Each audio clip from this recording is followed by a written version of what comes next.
Hey everybody, how's it going? It is a Wednesday night, and I'm just, burning some kerosene, doing our thing. Have the CT ham out here. You remember the last video where I finished this particular one. It's the a little more dented one out of the two that I recently purchased, and but you know what? It has great character. In this hobby, we don't call them dents; we call it character. At least I try to.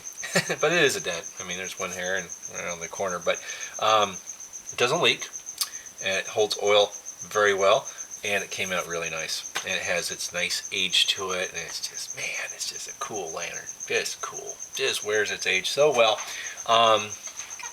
and burns very well. You can see how it doesn't move. That flame is rock steady, man. It's great stuff. Anyways, we have some new things. Yeah, you're like, oh dear, what the heck is that thing? Yeah, it's a burner. This is a burner with something to say. I'll tell you what right now. This thing, yeah, that wick is a 4-inch wick. Nah, not lying. That thing is 4 inches. And yes, I'm going to light it because that's what we do. We light things. No, I am not a pyromaniac. I am. Oh, come on. See, kerosene, it doesn't always light right off the bat. It is very stubborn to a degree. But yeah, that is one hell of a burner, isn't it? This thing I don't even know what came out of. It has no markers, no name, nothing. It's I don't know. It's just a burner with a shallow fount, so it's probably not going to be burning for long periods of time.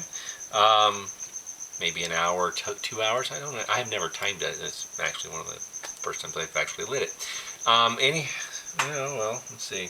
But yeah, it could be out of a large marine style lantern, or maybe out of from a chicken coop, like a brooder burner or whatnot. But I don't know.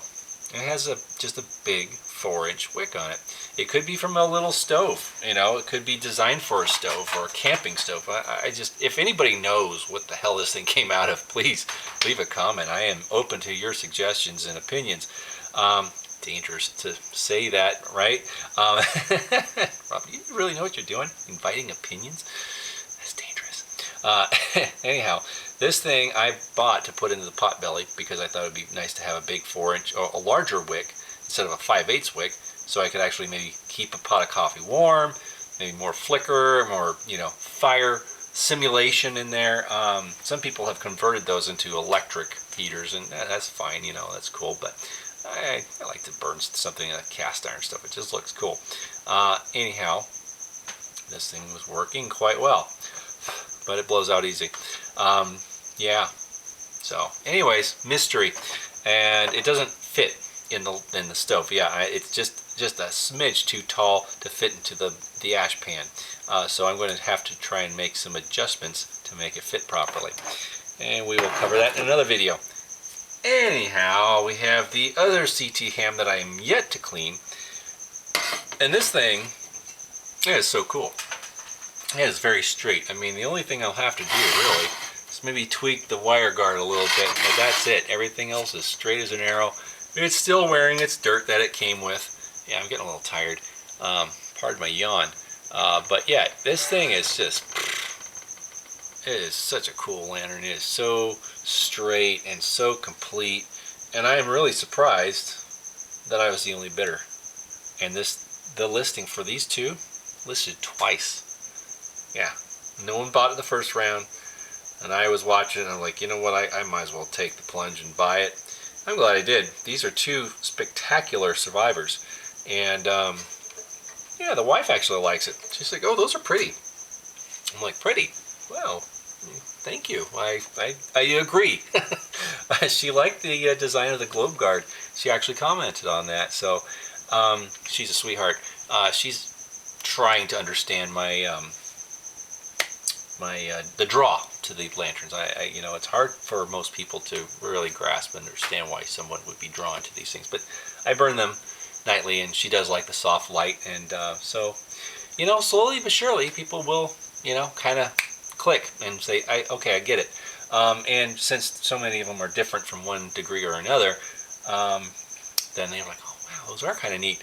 Her favorite is the crystal back here, the Dietz crystal. Oh, SG&L, sorry.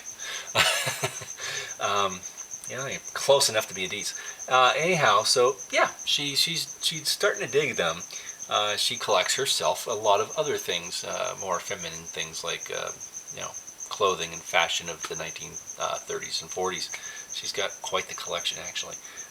So fashion-wise, we're on the same page. As you can tell, I wear a lot of vintage fashion, but she's got excellent collection of the ladies' finery. But anyway, so I'm like, well, you have a lot of purses, and I have a lot of lanterns. Okay, fine. So yeah, but it's good. So those are that's what we're dealing with now. And since my wife's birthday is actually this Sunday, we're going to be doing little things here and there, well, mostly just here, for her birthday, since it's still, technically not kosher to socialize and travel and do things for birthdays. So yeah, I got her a nice present I know she'll like, and also a nice card, and we'll get her a cake and try and do it the best way we can, like she did for me. So yeah, it's depressing, but try not to dwell on it. So I might not have much time to work on the CT ham part 2, or much of anything else. Now I will confess, that was very bad.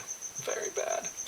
Yesterday, I won a listing on eBay, an auction, for a Dietz Buckeye dash lamp. Yes, I've been wanting one for a while, and they've always been expensive. And this one is a bit of a project. It's got surface rust, hopefully not too much pitting.